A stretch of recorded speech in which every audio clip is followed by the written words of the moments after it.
Speak. 3, 2, 1, and rolling. River, I'm so happy to be here talking with you today because we have never met. I only know you through your work. I'm a big fan of yours. Normally, nice meeting you. We don't start interviews saying we're a big fan. That's supposed to be a no-no. But you have to know that I am. And I especially enjoyed your performance in Running on Empty. There are so many elements to that film, and as I sat there living that experience with the family and everything, one thought that came to my mind is how you would react, or how do you think you would handle it if you were really in that boy's position? Me being River, Mm-hmm. I would have handled it differently. I would have, I think, overreacted.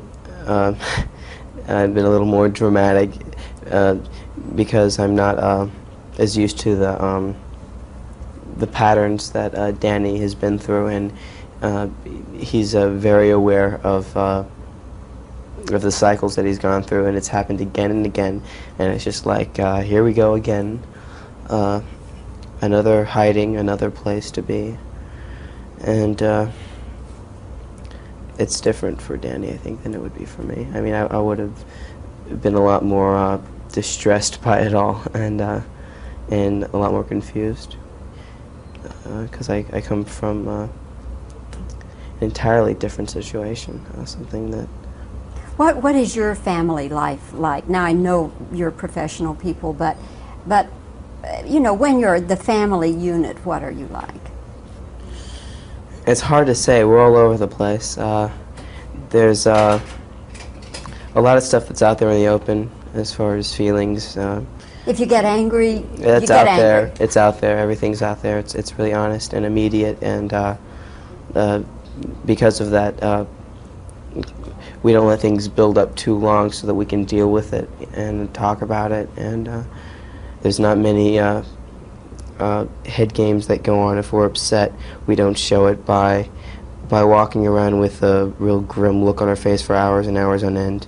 You know, we'll deal with it, and we won't, you know, we replace the guilt that most people give each other when they're upset with someone else with real honest feelings, whether they be real positive or drastically negative. Are there times, well, first of all, let me ask you, what is your age now? 17. Okay. When you were younger, particularly, and you had some disagreement with your parents, and you would voice that disagreement, and they'd say, I don't know, maybe your parents didn't, but most parents say, because I said so, because this is the way it's got to be. Now, would you have that in your family? A lot of times, well, most of the time, if not all the time, my parents deal with all the kids on a very equal level. It's not that I'm the parent, you're the kid, you know, listen to this. There's reasoning involved. We'll communicate our feelings, and you know, we'll negotiate and work it out. And you know, there comes a time where, you know, the parents, you know, have to put their fist down and say, this is, you know, what we have to do. This is better for all. And but usually, I mean, usually, I mean, if it's obvious that it's the right thing, you know, we'll agree on it. I mean, we're all reasonable people. And one thing that I was talking about with a friend earlier about what parents do that really annoys me, and I guess every parent does it to all the kids, is when you know, they say, listen, it's time to go to sleep now. I mean, speaking when I was younger, it's time to go to bed now. And then you'll say, well, you know, I want to go out, I want to do this, this, and that, and they'll say, no, this is what, you know, you should be doing. You have an early call tomorrow morning or something. You have responsibilities to attend. You should get some sleep. And you'll say, well, what time is it? And they'll say, time to go to sleep. Or, you know, that little twist of, oh, you want to just, you want to... You want to say, give me a fighting chance. Something like that, yeah. River, in this movie, your character is a pianist. You must play the piano, do you? No, I don't play the piano. I learned to play. I mean, I can play chords and, you know, the basics, but I couldn't read music, and I couldn't play piano, and I didn't know any classical music to play. And they had a piano coach that they had hired for me to learn all this kind of stuff, which is kind of ironic because that summer I wanted to get piano lessons and learn, you know, the basic theory and learn how to read music. And then Lorimar came along with this piano coach, and they paid for it. It was great, so it worked out, and I played throughout that stuff, and it was fun. You're very good. I'm not a pianist, but I'm tuned in, seeing lots of piano competitions. You were very convincing. Well, I mean, thank you. fooled me, let me tell you. Yeah, that's great. That really is great. Did that put extra stress on you as an actor, though, because you had to be worrying about that, and did that kind of take away from your concentration as an actor? Early on, I was worried about, you know, if I could, you know, do it or not. But I had practiced enough, and I had, you know, enough, you know, lessons and help, you know, from Gar, the piano coach, so that when it came around, I mean, it was, you know, second nature as far as the fingering. It was all memorized. I didn't have to concentrate on reading it. I just played it through, and it really came easy, and it looked realistic. I mean, I hate the films where you see people's hands playing, and then it cuts back to the people playing hiding their hands, and they're just like.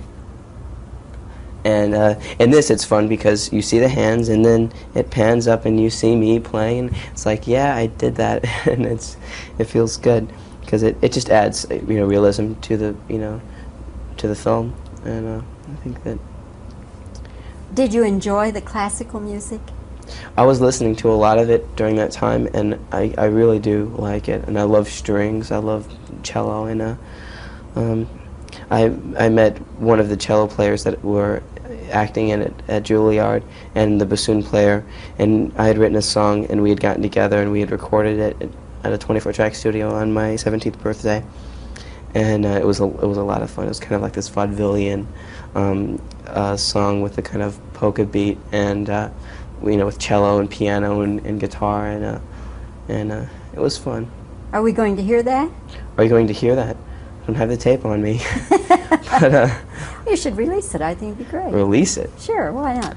Because it's for me. Oh, it's all a right. private venture that Oh, is okay. a lot of fun. Okay. But I play it for friends and stuff. But as far as, I don't know. Well, River, we've used up our time, but again, it's Well, been very we have? nice. Yeah, it's been very nice talking with you. You stay out of this. We're talking some more. No. Okay. When it starts recording on the spool, they get a little nervous. Anyway. let Any me other tell you. questions? Any last minute? Judgments? No, I think that could cover it for the time. What's your next film, or do you have another one coming up? I after haven't this? worked since Running on Empty, and I'm kind of anxious to do something substantial and something that's really good. I'd like to do something that's candid, real life with some humor involved. I'm doing a little cameo bit part in Indiana Jones 3 for fun, and that should be good. I get to ride a caballo, a horse, that is. That should be a lot of fun, and I'm doing that in Colorado starting September, just for a couple weeks. Okay, well, we'll look for that. All right. Meanwhile, I hope Running on Empty does well for you. I hope so too. Wonderful performance. Thank you very much. Thanks. Nice talking to you. Thanks. Cut! Cut!